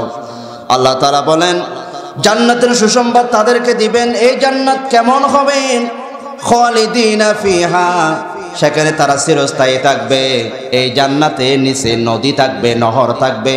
এই মনোরম পরিবেশের এমন এক জান্নাত দেওয়া হবে যারা নূর পাবে। যারা কি পাবে? নূর পাবে। তাদেরকে আল্লাহ তাআলা জান্নাত দিবেন। এই জান্নাত যারা জান্নাতে যাবে তারা একটা কলিং বেল হবে, মানে ফেরেশতাদেরকে ডাকতে হবে খাওয়ার জন্য। কলিং বেল হবে সুবহানাল্লাহ। জান্নাতীরা এভাবে চেয়ারে বসবে, বসে বলবে সুবহানাল্লাহ, সাথে সাথে ফেরেশতারা এসে বলবে বস কি লাগবে বলে। সুবহানাল্লাহ, এটা হচ্ছে কলিং বেল জান্নাতের। এটা আমার কথা নেই, কোরআনে আছে। আল্লাহ রাব্বুল আলামিন বলেন দাওয়াহুম ফিহা সুবহানাকা আল্লাহুম্মা ওয়া তাহিয়াতুহুম ফিহা সালাম ওয়া আখিরু দাওয়াহুম আনিল হামদুলিল্লাহি রাব্বিল আলামিন। কত চমৎকার! এটা কোরআনের জান্নাতের কথা। দাওয়াহুম মানে তাদের ডাক হবে সুবহানাকা আল্লাহুম্মা। তারা সুবহানাল্লাহ বলবে, ফেরেশতারা হাজির হয়ে যাবে। কি লাগবে? তারা বলবে আমার ওই ফাঁকিটা খেতে মন চায়। বলতে দেরি, সামনে আসতে দেরি হবে না। সুবহানাল্লাহ। এই জন্য যারা বেশি বেশি সুবহানাল্লাহ পড়ে তাদেরকে জান্নাত যিনি দিবেন তিনি কি? ওয়া তাহিয়াতুহুম ফিহা সালাম, সেখানে দেখা হলে বলবে আসসালামু আলাইকুম। এই জন্য দুনিয়ায় যারা বেশি বেশি করে সালাম দিবে, নবীজি বলছেন গাছের ওদিক থেকে আসলে আবার সালাম দাও, পাথরের আড়াল হলে আবার সালাম দাও। যারা বেশি বেশি করে সালাম দিবে তাদেরকে যিনি জান্নাত দিবেন তিনি কে? এরপর আল্লাহ রাব্বুল আলামিন বলেন ওয়া আখিরু দাওয়াহুম আনিল হামদুলিল্লাহি রাব্বিল আলামিন। এবং সর্বশেষ আওয়াজ হবে, সর্বশেষ তাদের কথা হবে আলহামদুলিল্লাহ। সর্বশেষ কথা কি হবে? আলহামদুলিল্লাহ। আলহামদুলিল্লাহ বলবে সর্বশেষ। এই জন্য আল্লাহ রাব্বুল আলামিন বলছেন এই জান্নাতে তাদেরকে সুসংবাদ দেওয়া হবে। এরপরে মুনাফিকরা বলবে, মুনাফিকরা সেদিন বলবে ইয়াউমা ইয়াকুলুল মুনাফিকুনা ওয়াল মুনাফিকাত, মুনাফিকরা বলবে লিল্লাযিনা আমানু, যারা ঈমানদার জান্নাত ও নূর পাবে তাদেরকে বলবে উনজুরুনা নাকতাবিস মিন নূরিকুম, বা একটু দাঁড়াও আমরা তোমাদের থেকে একটু নূর নিই, আমরা যেন ফুলসিরাত পার হতে পারি। যারা মাহফিলে আসে নাই সেদিন আপনাদেরকে তারা বলবে ভাই একটু দাঁড়াও, আমরা একটু তোমাদের নূর নিয়েও আমরা যেন ফুলসিরাত পার হতে পারি, একটু দাঁড়াও। সেদিন আপনারা বলবেন ভাই এই নূর তো আমরা এখানে কিনি নেই, এই নূর আমরা কিনেছি কিলা রুজিউ ওয়ারাকুম ফালতামিসু নূরা। এই নূর আমরা তো পার্বতীপুর ওই যে হরিণাকুণ্ড মাহফিল হয়েছিল সেখানে বসেছিলাম, সেখানে বসে বসে আমরা নূর কামাইয়েছি। তোমাদের যদি নূর লাগে তোমরা আবার পার্বতীপুর চলে যাও। কিয়ামতের মাঠ থেকে পার্বতীপুর আসার কোনো সম্ভাবনা আছে নাকি? নেই। এই জন্য যারা মাহফিলে এসেছেন, যারা মাহফিলে বসেছেন তাদেরকে কিয়ামতের জিনজিরে নূর দিবেন তিনি কে? নূর বলবেন। এখানে নূর ইমানদার পুরুষদেরকে দিবেন, নারীদেরকে দিবেন। এখন নারীরা বলবো হুজুর নূর যদি পুরুষের কথা বলতো তখন মহিলারা নারাজ হয়ে যেত। তারা বলতো হুজুর আমরা এত কাজ করি, আমাদেরকে আল্লাহ কিছু দিবে না? এই জন্য আল্লাহ তারা নারীদের কথা বলবো ওয়াল মুমিনাত, নারীদেরকে দিবে। আজকে এই নারীদেরকে ঘর থেকে বের করার জন্য, আমার দেশের নারীদেরকে পর্দাহীন করার জন্য কিছু নাস্তিকরা উঠে পড়ে লেগেছে, বলছে ইসলাম নারীদেরকে ঠকাইছে, ইসলামের পক্ষে যেও না, ইসলাম নারীদেরকে ঘর থেকে বের হতে দেয় না। আমরা বলি ইসলাম নারীদেরকে ঠকায় নাই, বরং ইসলাম নারীদেরকে জিতাইয়ে দিয়েছে, নারীদেরকে রানীর আসনে বসাইয়ে দিয়েছে। ঠিক কিনা বলে? আজ ইসলাম কেমনে নারীর আসনে বসাইছে? দামি এক দিক হলো মা, মা হিসাবে ইসলাম নারীদেরকে মূল্যায়ন করেছে। আমার মা বোনেরা, আপনারা শুনেন, পর্দার ভিতর আপনারা আছেন, ইসলাম আপনাদেরকে ঠকাই নাই, বরং ইসলাম আপনাদেরকে জিতাই দিয়েছে। কেমনে? মা হিসাবে। ইসলাম আসার আগে নারীদেরকে জীবন্ত ফুটে ফেলা হচ্ছে। ইসলাম এসে বললেন আল জান্নাতু তাহতা আকদামিল উম্মাহাত। ইসলাম এসে বললেন, ও যুবকরা, তোমরা যদি জান্নাত পেতে চাও, মা বাবার খেদমত করো, মায়ের পদতলে তোমাদের জান্নাত। ঠিক কিনা? মা কথাটি ছোট বটে, কিন্তু যেন ভাই মায়ের মতো আপনজন এই পৃথিবীতে আর নাই। দিও না কো মায়ের মনে ব্যথা বেদনা, আল্লাহর নবী নারাজ হবেন সোনার মদিনা। ঠিক কিনা? মা বড় সম্পদ, মা বড় ধন, তাদেরকে দেখাশোনা করতে হবে। মা যদি দোয়া করে সন্তান আকাশ উড়বে, মা যদি বদদোয়া করে সন্তান গাড়ি অ্যাক্সিডেন্টে মারা যেতে পারে। মা বড় সম্পদ। আজকে তো আমরা মাকে কষ্ট দিই।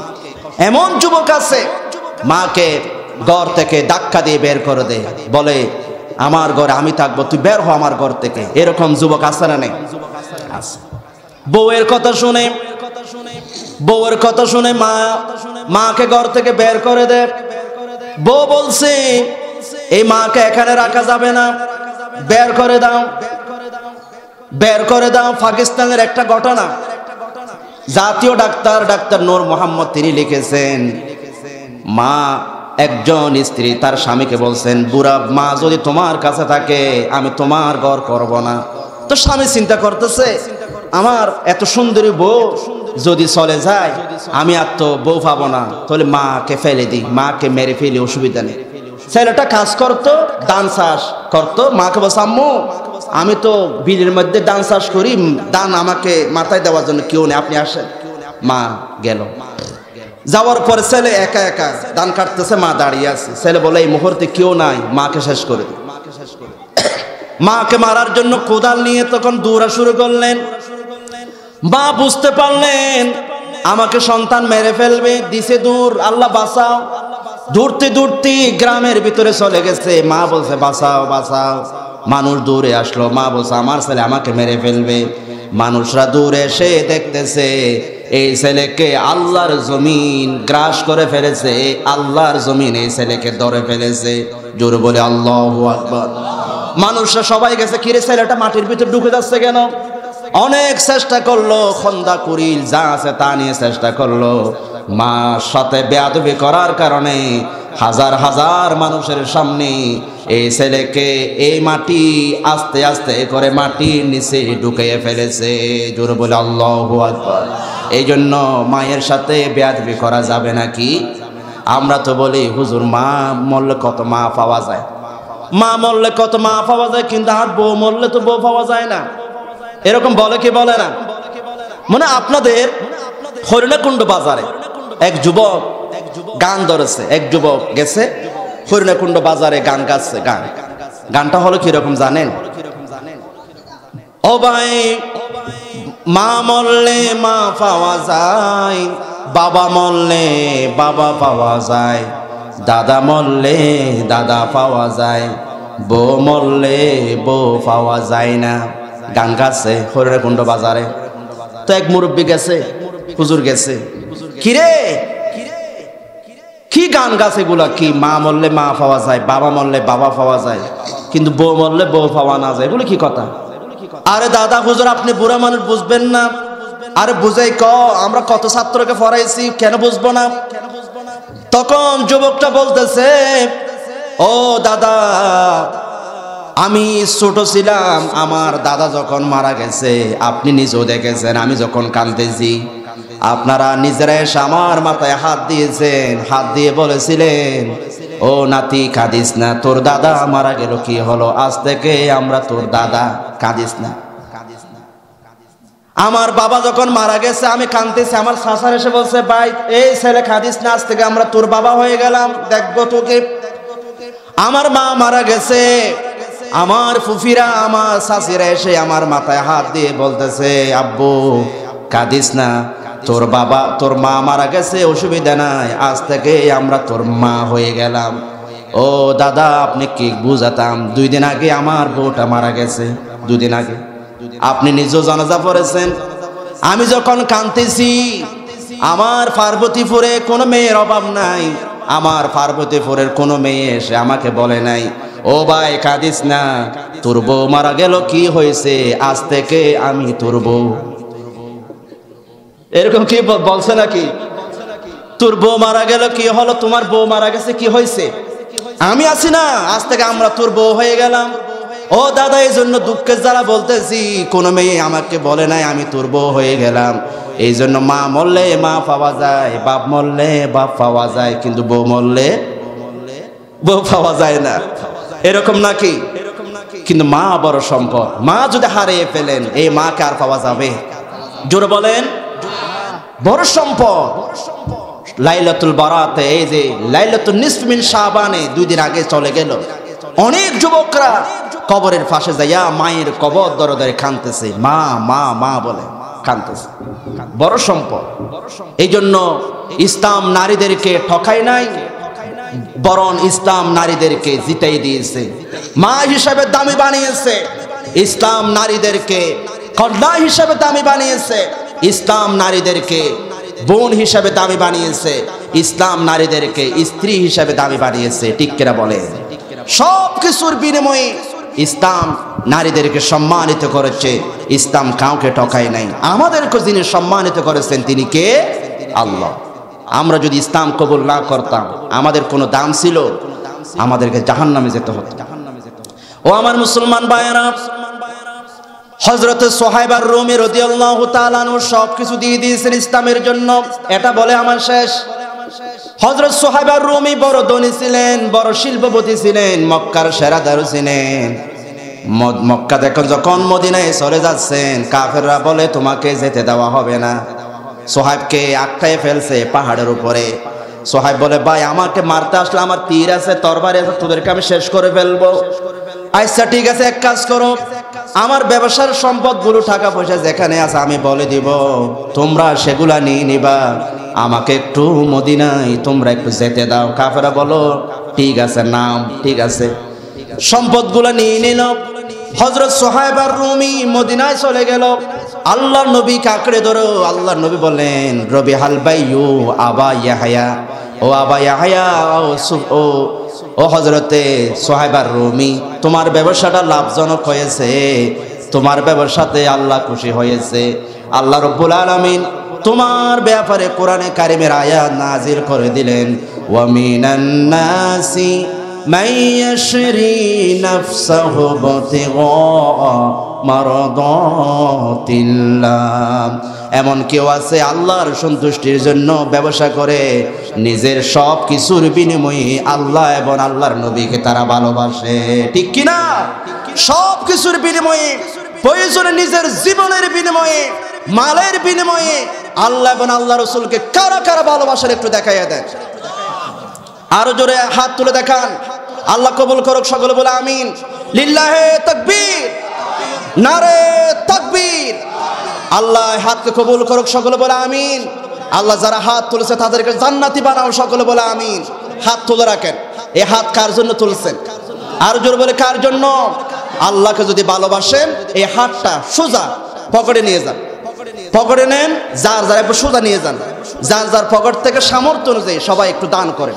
আমি মুসাফির মানুষ, ইনশাআল্লাহ দোয়া করবো। সবাই একটু দান থাকবেন, সবাই দেন, পকেটে হাত তোলেন সবাই।